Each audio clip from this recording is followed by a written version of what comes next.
Hi, everyone. I hope everyone's doing well. It's great to be here. Can you confirm you can hear me, Julia? I can hear you. Great. I'm going to start sharing my screen and we will get started. Okay, and I'm going to switch that to slideshow. Okay, and I'm just going to swap that so you can see full screen. All right, are you seeing full screen now? We are. Awesome. Okay. Oh, sorry, that swapped again. 1 second. I have to minimize. Okay, there we go. Okay, I'm just trying to get the little grid out of the way because it's blocking my screen. Okay, I got that. All right, and I'm gonna go ahead and start the talk, which is going to be the introduction to HIV pre-exposure prophylaxis. So for objectives today, we're going to be discussing the HIV pre-exposure prophylaxis or PrEP studies. We're going to review the indications, risk assessment, and medication options for HIV PrEP. We will be reviewing the monitoring for HIV PrEP and also going to do some practice cases and apply knowledge to clinical case scenarios. All right. So let's start with the evidence for PrEP and looking into all the PrEP studies. But before we dive into this, I wanted to just give a brief background on the rationale for PrEP and why this was even entertained in the first place. So as you may know, HIV does have treatment, but there's no cure. Vaccine studies have not been successful, and therefore the thought process was, well, can we potentially prevent people from getting infected? So that's how this all started. And we do know from animal models that if, for example, you infect a mouse with HIV, then it was further explored through studies. So that's the background for that. So let's start with the first group. And this group that I'll be talking about now is cisgender males and transgender women who have sex with males. So the first study we're going to explore is a landmark study, and this was the grant study. And this was looking at, again, cisgender males and transgender women who have sex with males. There were approximately 2,500 participants here, and they were split in about equal numbers between getting FTDF, and that's a combination of emtricitabine and tenofovir disoproxil fumarate. I will be talking a lot about TDF, which is tenofovir disoproxil fumarate. And that is the older formulation of tenofovir that we have available. I remember that because old has a D and TDF has a D, so just so you remember. And this was the medication used, this combination medication, which we had experience from to treat HIV. And the other arm was placebo. So when they looked at these two arms, there were 36 seroconversions in the medication arm and 64 in the placebo arm. So essentially, there was a 44% risk reduction in HIV acquisition compared to placebo. And when they further drill down on this population, they actually measure drug levels. And in the patients who had drug levels consistent with at least taking 4 doses of medication a week, they saw that that risk reduction increased further to over 96%. So essentially, if participants or patients are taking their medication, this would be very effective of preventing HIV acquisition. So that's the first study.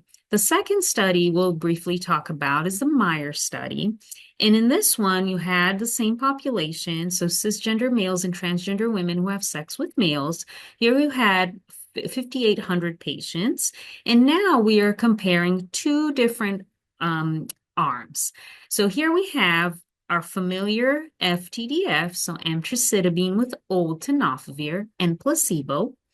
And the second arm was FTAF, and so TAF stands for tenofovir alafenamide, and that's the newer version of tenofovir. And you might say, well, why do we need a new version? Well, the older version did have some adverse events related to it, and we know that from our experience with HIV treatment. And so this component can affect, have bone and renal effects. So renal insufficiency and decrease in bone density, and that's with very long-term use. So this TAF is the newer formulation, and it's actually a prodrug of the old one, but it converts to old tenofovir inside the cell. So you have less systemic distribution and therefore less of the side effects affecting kidneys and bone. So that's different. So now we want to know, does this new formulation also work as well to prevent HIV acquisition? And what they saw was that with the old tenofovir formulation with emtricitabine, you had 15 HIV seroconversions, and with the new formulation, you had 7. And you might look at those numbers and say, oh, that was a 50% reduction. This newer formulation sounds like it's better. But just remember that this study was designed to be a non-inferiority study, right? So it was not powered to look at superiority. And even if you look at the numbers themselves, 15 out of 26, almost 2,700 is still a very low number, right? So this study showed that the new formulation, FTAF, was non-inferior to the old in preventing HIV acquisition. And still in both arms, over 99% of folks remained HIV negative. So that was the second study. And now we're going to move on to the second group where studies were done, and this is in heterosexual individuals. So the first study we'll talk about is the Batten study. And here you had HIV-1 serodiscordant heterosexual couples. So essentially couples where one partner was HIV positive and the other was HIV negative, and looking into, can we prevent HIV acquisition in this scenario? So here you actually had 3 arms. The first one was old tenofovir, so TDF alone. The second arm was what we're familiar with from the other studies, so emtricitabine combined with old tenofovir, and the third arm was placebo. And you had fairly equal numbers split amongst the 3 arms. And here you see 17 and 13 seroconversions in the medication arms versus 52 in the placebo arm. So both these both the tenofovir alone and the combination with emtricitabine did reduce the risk of acquisition of HIV in this scenario. Okay. And the next study we'll look at is the Thigpen study. And this one was HIV seronegative men and women. So these were not couples. They were not serodiscordant, just negative men and women who were heterosexual, right? And here they looked at the combination of emtricitabine with old tenofovir versus placebo, again, evenly split. And here you see 9 seroconversions in the medication arm versus 24 in the placebo arm. So here we're able to say that FTDF did decrease the risk of HIV transmission compared to placebo in heterosexual individuals by 62%. So this was very significant. The third group we're going to look at is people who inject drugs, or PWID. And there was this study here in looking at HIV negative individuals who inject drugs, and there were 2,400 patients. We had 2 arms split up fairly equally. And again, you had just old tenofovir versus placebo. And you had 17 seroconversions in the old tenofovir arm, and you had 33 in the placebo arm. So here you had a 49% risk reduction by using daily oral medication. However, one caveat of this study was that they could not really distinguish the mechanism of transmission in the seroconversions. Was it injection drug use, or was it sexual transmission? Because you can imagine that participants were also being sexually active at the same time, right? So that was one caveat here. So those were the studies for oral PrEP. Now we're going to look into the studies for injectable PrEP. So this, we'll look at a study that was done in males and transgender women who have sex with males. And this was the Landovitz study, and also called HPTN 083, and that's HIV Prevention Trials Network. And here you had HIV negative cisgender males and transgender women in about almost 4,500 patients. You had two arms here split equally. And here, this was a double-blind study, right? So everyone who was getting cabotegravir, so this is integrase inhibitor medication that we do use to treat HIV as well. And this was explored for prevention. And here, if you were getting the actual cabotegravir injection, you also were getting emtricitabine old tenofovir placebo pill. And in the other arm, you had kind of the opposite. You were getting the um, tenofovir, old tenofovir emtricitabine pill, but a placebo injection.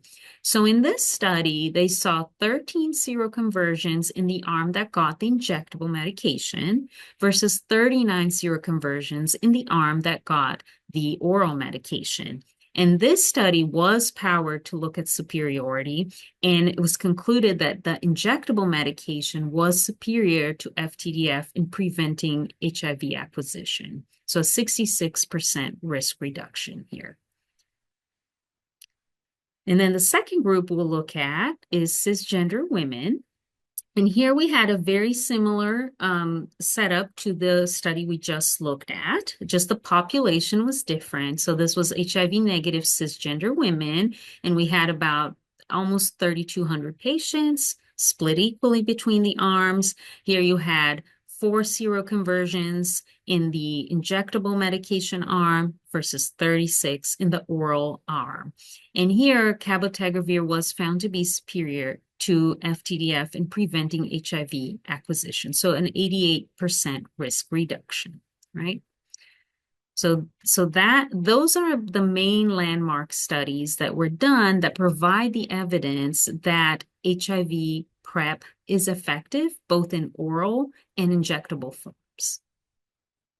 So now that we know the evidence behind it and that it works, we're going to walk through the steps that you would follow for an HIV PrEP evaluation.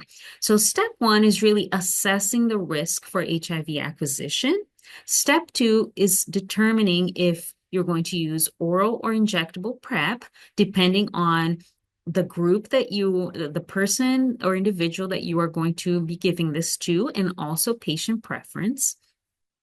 The step 3 is really the initial laboratory tests that you would have to do.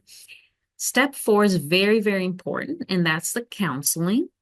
And step 5 is really the monitoring of the patients once they are on PrEP. Okay, so let's walk through each of those steps, and the first step being the risk assessment. So this algorithm here is from the CDC guidelines from 2021. And I know it looks very busy, but I'm going to kind of walk through this step by step. So this algorithm is for the sexual risk assessment.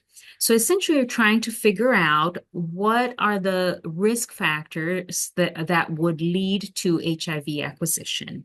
So here it is essentially if the person's had anal or vaginal sex in the last 6 months, either with an HIV positive partner with unknown or detectable viral load, or with one or more sex partners of unknown HIV status in conjunction with inconsistent condom use.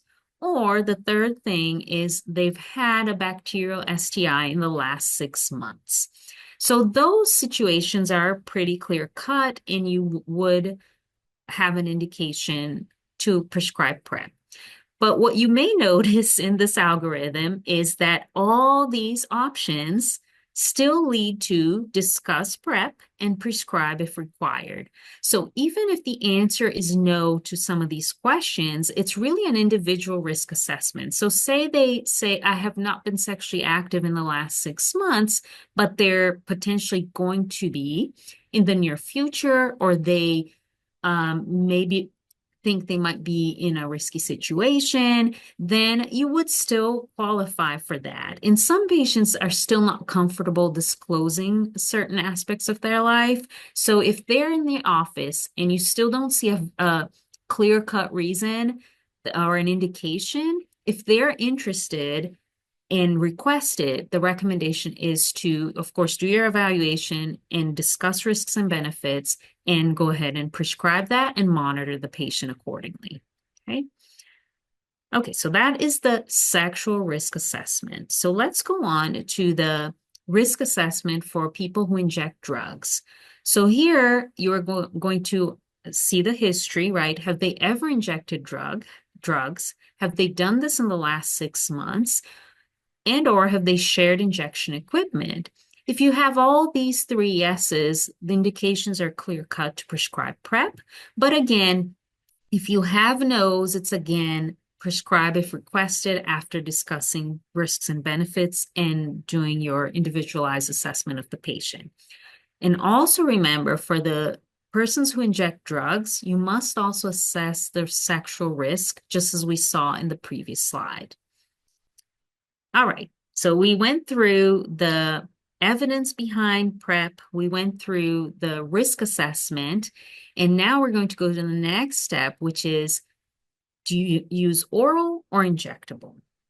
So we saw all the studies, right? So we also know that the modalities of PrEP, different modalities of PrEP, have been studied in different populations. So this essentially is a summary of what you can use in each population.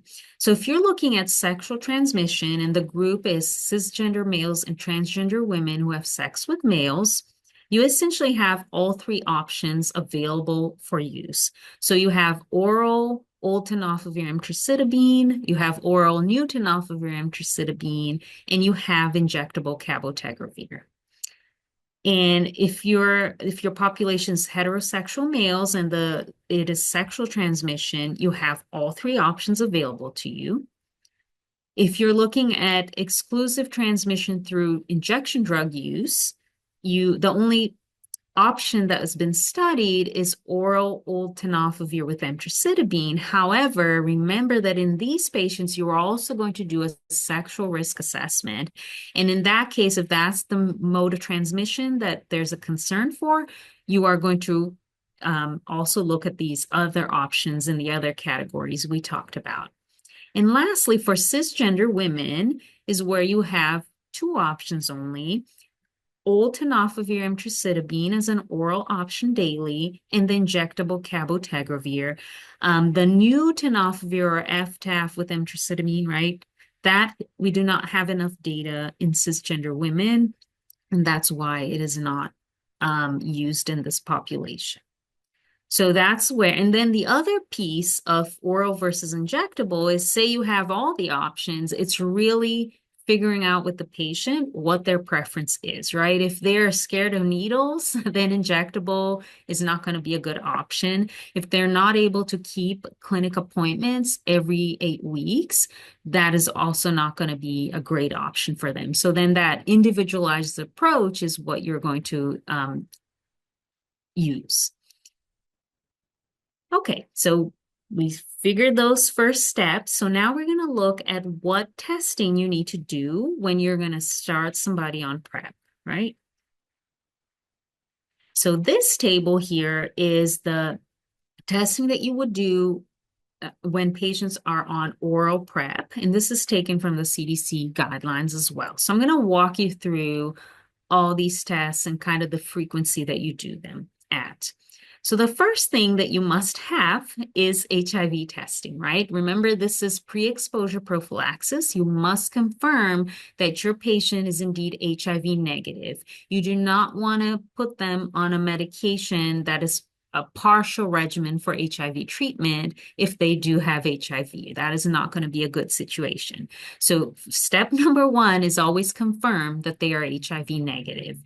And at baseline, there's also a recommendation to assess for acute HIV infection, and that could be through symptoms. We talked about that in our first lecture of the series: symptoms of acute HIV, risk factors, how recent the last sexual activity is. So you can do that clinically, or you can also add, besides doing the routine screening test, which is an HIV 1-2 antigen antibody combination test that we looked into last time. You can also add a viral load here, and that will assess for an acute infection. So once you do that screening, you do continue to screen for HIV and test for that every 3 months and when you end PrEP. Now, I mentioned that some of the components of the oral regimens can affect your kidneys, right? And so that is why there's a recommendation to do a screening baseline visit creatinine clearance. You can order a creatinine panel that will give you just the serum creatinine and the creatinine clearance number, and you should do that at baseline. For the older formulation of tenofovir, you need to have a creatinine clearance of at least 60, and for the newer version of at least 30. So here you see a baseline screen, and then every 6 months, if you have increased risk, right, age-wise, or your creatinine clearance is less than 90, and every 12 months if you have less risk, right? If you're younger or your creatinine clearance is stellar, then you can do that just every year. Now, screening for STIs is very important, and you should do that at baseline and throughout follow-up. And you see here screening for syphilis, gonorrhea, and chlamydia, and that is a baseline. Every 3 months, according to the population, so males who have sex with males and transgender women, if they have receptive anal intercourse, of course, they're at a higher risk. So every 3 months in those populations, otherwise every 6 months, and at stopping PrEP if you are going to stop it. Now, that doesn't go to say that you don't do an individualized risk assessment on your patient, right? So depending on risk factors, your patient who does not belong to this category may still need screening every 3 months. Now you see here lipid panel. So the newer formulation of tenofovir is less lipid friendly and has been associated with some weight gain. So that's why you need to keep an eye on that for that particular formulation. And then here you see hepatitis B and C screening. For hepatitis B, both the newer and the older versions of this combination oral medicine, they actually treat hepatitis B. So it's important to know your patient's status, because say that you don't know they have hepatitis B. You put them on this medication, and all of a sudden they either stop the medication, or you with the patient decide to stop, you can have a flare-up of hepatitis B, right? So you need to know that. And also it's good to know if people need to be immunized, right? So that's the reasoning for the hepatitis B serology, other than also it is sexually transmitted, right? So you screen for that reason as well. And for hepatitis C, you have certain groups that you would screen at baseline and at 12 months. Again, I cannot emphasize this enough. You still do an individualized assessment of your patient. Even if they don't belong to these categories, they might still need additional screening for that. So that is the timing of oral PrEP associated lab tests. So now that you know that, we're going to move on to the injectable laboratory tests. Now, just as first glance, what do you notice here? You notice that this table is much smaller and shorter in terms of testing than the other table, right? So I'm just going to go back there for 1 second so you can visually see that, right? More tests here, less tests here. So why is that? So that all has to do with why you're checking certain tests. So for example, the creatinine, the renal function monitoring. So cabotegravir is injectable, is metabolized by the liver, so it wouldn't affect the kidneys, and that's why there's not a need to check that. The hepatitis B screening, why is that not on there? Cabotegravir does not have any activity against hepatitis B. So you're not concerned about a flare-up should you be off that medication, right? And then the lipid panel in weight, this does not affect lipids in the same way as the newer formulation of tenofovir, right? So that's why you don't need that. The only thing I would add to this table is you still do need to screen for hepatitis C according to the risk factors, okay? So here you just have the HIV testing. Now you see one thing is way more frequent, and that is the HIV testing. So remember, cabotegravir is a very long-acting medication, and in the original studies, for the people who seroconverted, it was noticed that some of the testing, like the antibody antigen testing, it took longer to actually become positive because, again, cabotegravir does have activity on its own against HIV, right? So that was the reasoning for checking the testing at every visit, and not only with just the routine screening test, but also with the HIV viral load. And that's to make absolutely sure you're not having a delay in diagnosis because there's a delay in the antigen antibody test becoming positive. So that's the reasoning for that. And I will say, I am only talking about CDC guidelines. There's another set of guidelines from the IAS USA, and they updated their guidance in December last year. There they say you don't need to do the viral load with every visit as long as the patient's been compliant with their visits. And again, that's a clinical judgment call. Today I'm focusing on CDC guidelines. They're the more conservative guidelines, and I decided to stick to those so that there's no confusion. But I will have that link sent out also to the IAS USA guidelines. And then the other testing is fairly the same for syphilis, gonorrhea, and chlamydia.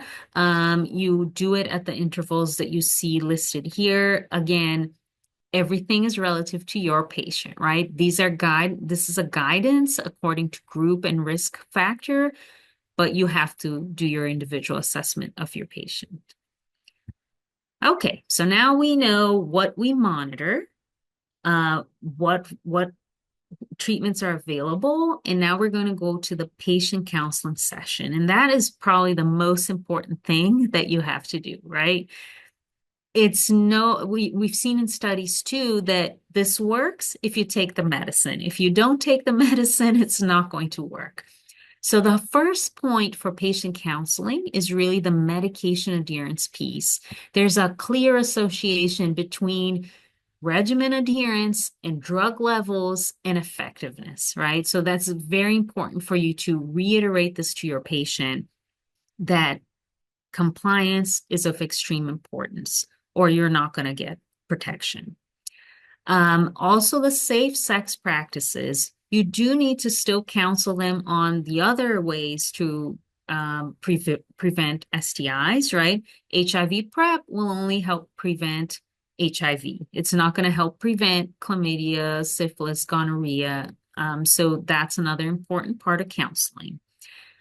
The other point to make is every one of your patients who's on PrEP should be aware of the symptoms of acute HIV infection, right? So if they have a fever, a rash, feel like they have the flu for a couple weeks, all those are symptoms of acute HIV, and they should be evaluated as soon as possible to rule out acute infection, because if they do have acute infection, you should not remain on PrEP, right? And that goes down a whole other pathway of HIV treatment at that stage. You also should continue to emphasize use of clean equipment for those who use drugs and inject drugs, and referral to needle exchange program and addiction treatment programs. And the last bit is also, a lot of patients will ask you that and some won't, but when are they actually protected? So just telling them what to expect. So for the oral medications, if you're looking for achieving levels of protection in anal and penile tissues, that interval is about 7 days, and in vaginal tissues, about 21 days. And for injectable medications, for all genital tissues, it varies from about 3 days after starting therapy, up to a month. And this is again US and CDC sort of general guidelines. If you look at WHO, for example, they will say that maybe you don't need to wait for 21 days for vaginal tissue protection. So this is on more of the conservative side. So these are like kind of the most important things for patient counseling. There are other aspects of this, of course, do they have access to stable housing? Are they able to have transportation to appointments for the every 3 month screening? So all those things are also part of this piece of counseling. And then, of course, you're going to ask your friendly pharmacist if you have access to one, as far as medication coverage and patient assistance programs as well. Okay. So now we're going to just kind of tie all that together. There's a couple of very handy tables in the CDC guidelines. We've already talked about all of these, but this just kind of ties everything together. I'm not going to read all the points in here. We already talked about this, but this is just ties everything together, and it's a great reference for you in clinical practice. So there's one for the oral medications and there's one for the injectable medications. Okay, now that we've learned all this information, let's do a few practice cases and see what you all think.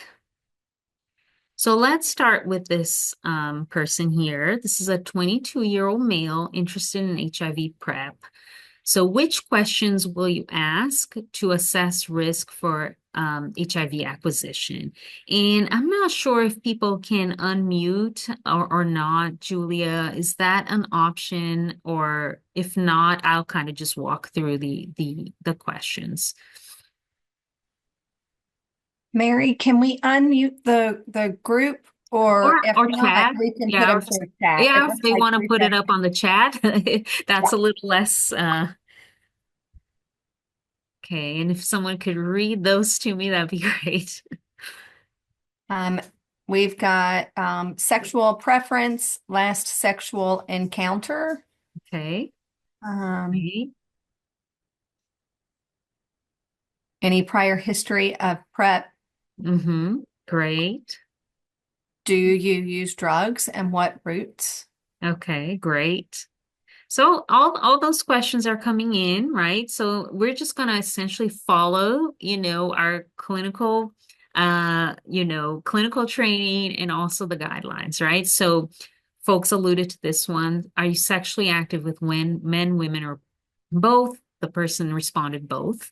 And then have you had anal or vaginal sex in the last 6 months? The person responded yes. Do you have an HIV positive partner? Person responded no. One or more partners with unknown HIV status. And the person responded yes. Do you use condoms always? No. Have you had STIs in the last 6 months? No. Do you inject drugs? No.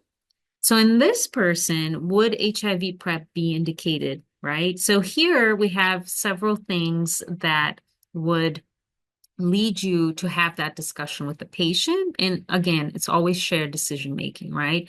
So they have had anal or vaginal sex in the last 6 months. They are active with both men and women.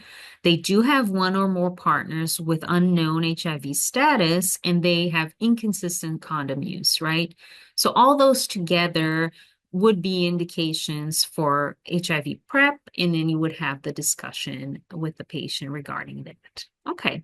And this is just a reminder, right? We went through that algorithm, and this is kind of the things we were talking about. Okay, let's go to this other case here. So this is a 30-year-old female who's interested in HIV PrEP. Which questions would you ask? And a lot of the same things we already talked about, right? So are you sexually active with men, women, or both? They say not in the last 6 months, no sexual activity. Do you inject drugs? Yes. Have you injected drugs in the last 6 months? Yes. Have you shared injection drug equipment? No. You still have to do the sexual risk assessment piece of this, right? And then you discuss with the patient. So for this patient, there wasn't any other issues here because they said not in the last 6 months. And you can see that they did not share injection drug equipment, but they were injecting the last 6 months. So this is where you discuss with the patient, and this patient was interested in starting PrEP, right? And that's the reason why you start. And if you remember the algorithm, right? Ever injected drugs? Yes. Injected in the past 6 months? Yes. But shared injection drug equipment, the answer was no. But here you discuss with the patient, they requested it, and you prescribe it. Okay, so that's the approach. Here's another practice question. So this one is, which baseline labs would you check during an initial PrEP evaluation if you're planning to start oral PrEP in a cisgender female patient that had recent unprotected intercourse with an HIV positive partner that is not on treatment? So here we have some options. And again, you can shoot your response out in the chat. And Julia, if you'll read me those options, we can discuss this case and this question.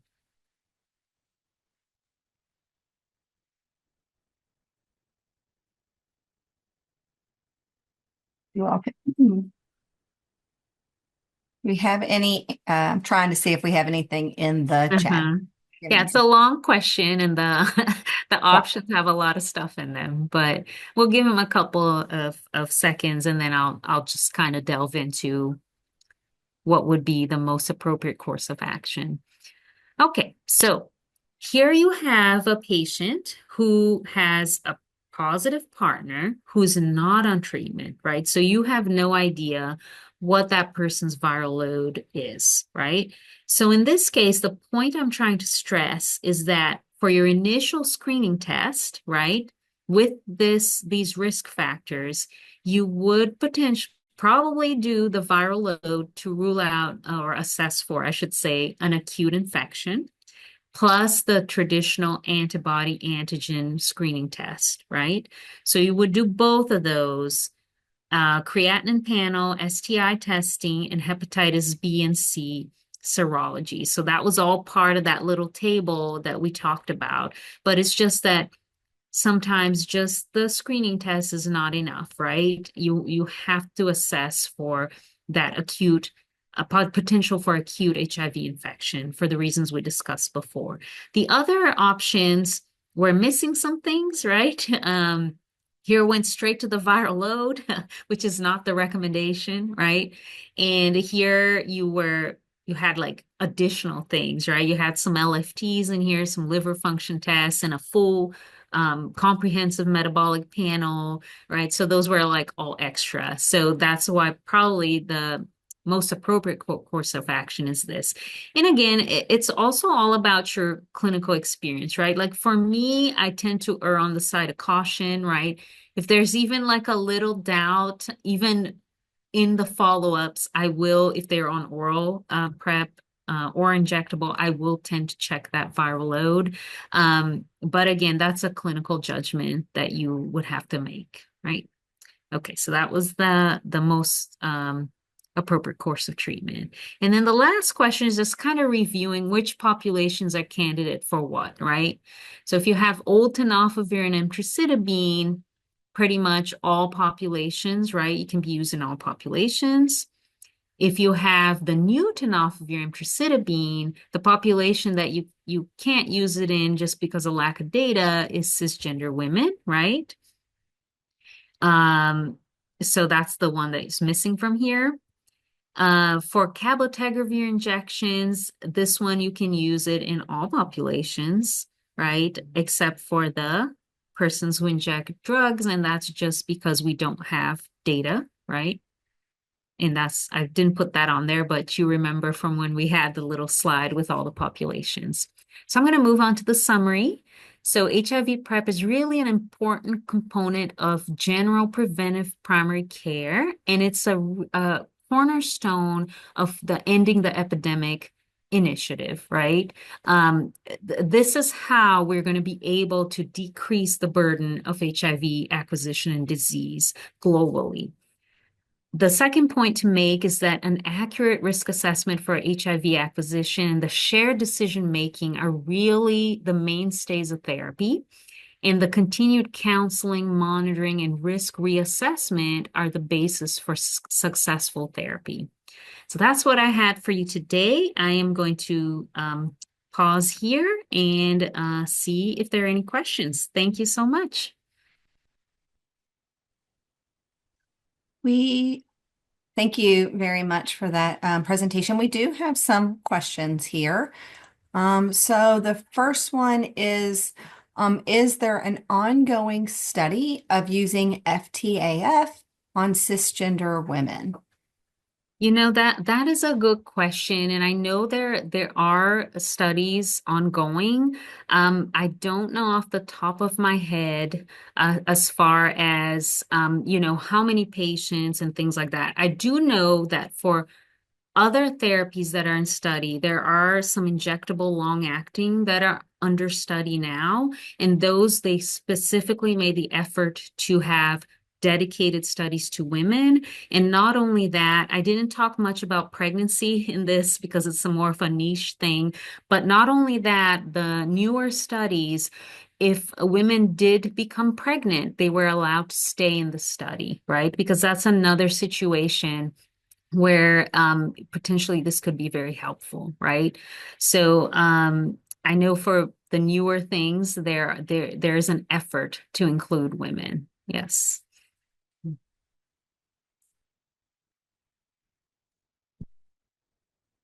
Oh, I can't hear you, Julia. Sorry. I apologize. If it takes up to a month to have protection in the genital tissues with IM prep, should there be an overlap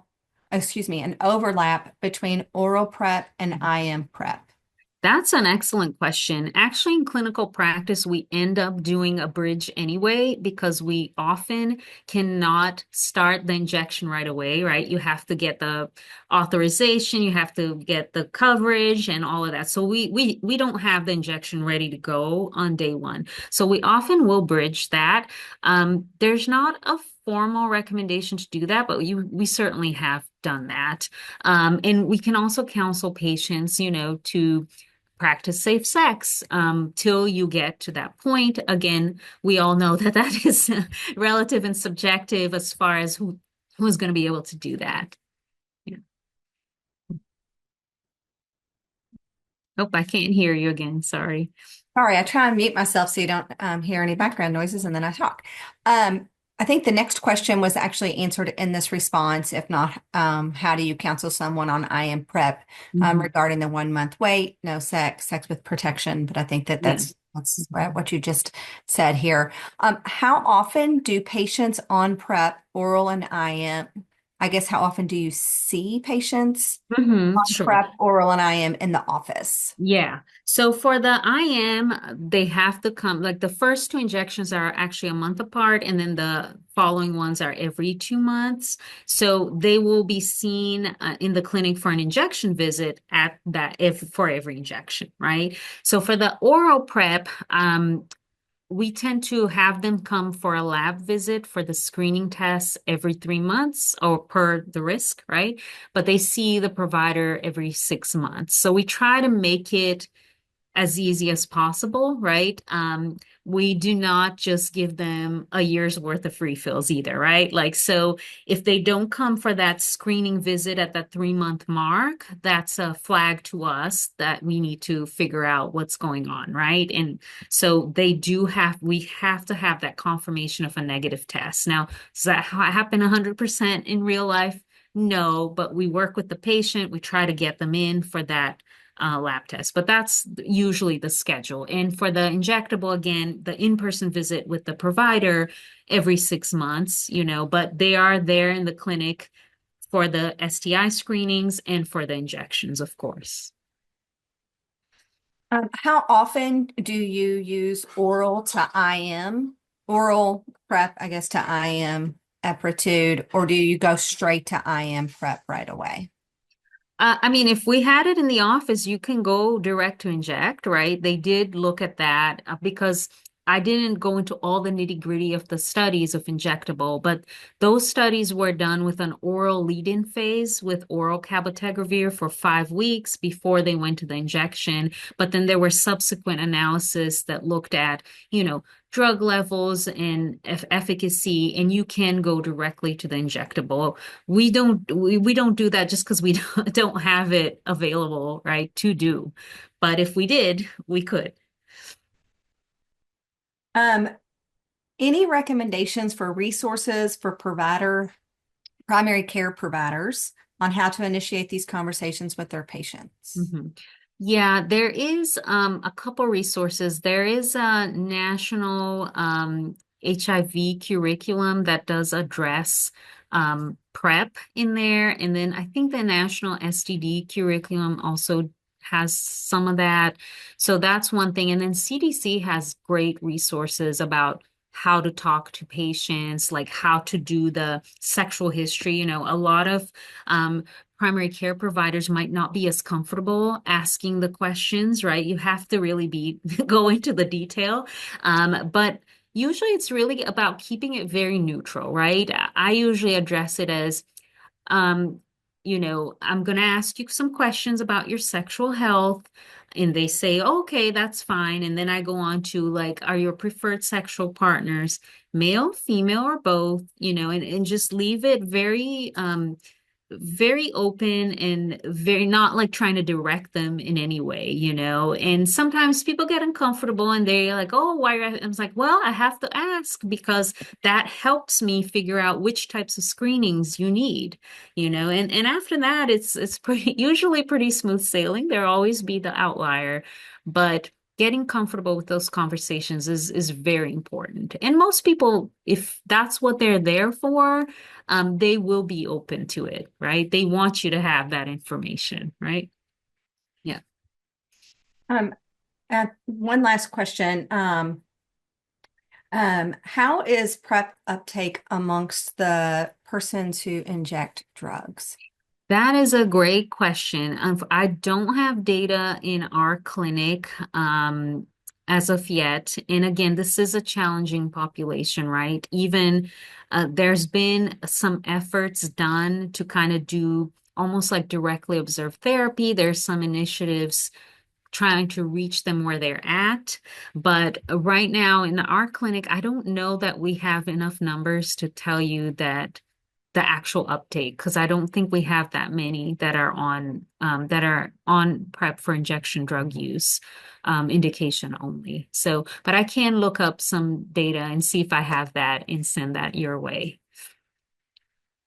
All right. I think that was all the questions that we have. Did anybody have any other questions?